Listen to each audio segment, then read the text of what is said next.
உலகில் உள்ள மதங்களுடைய பெயர்களை நம்ம ஆய்வு செய்து பார்த்தால், ஒன்று சக மனிதருடைய பெயரை அது தாங்கியிருக்கும், அல்லது ஒரு சமுதாயத்தின் பெயரை அது தாங்கியிருக்கும்.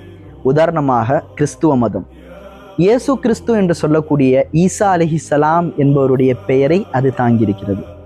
புத்த மதம், புத்தர் என்ற நபருடைய பெயரை அது தாங்கியிருக்கிறது. யூத மதம், யூதா என்ற இனத்தவர்கள் அதை தோற்றுவித்த காரணத்தினால் அது யூத மதம் என்ற பெயரில் இருக்கிறது. ஆனால் இஸ்லாம் என்பது எந்த ஒரு மனிதனுடைய பெயரும் கிடையாது, எந்த ஒரு சமுதாயத்தின் பெயரும் கிடையாது. இஸ்லாம் என்பது எந்த ஒரு மனிதராலும் தோற்றுவித்ததும் இல்லை, எந்த சமுதாயத்தை சார்ந்ததும் இல்லை.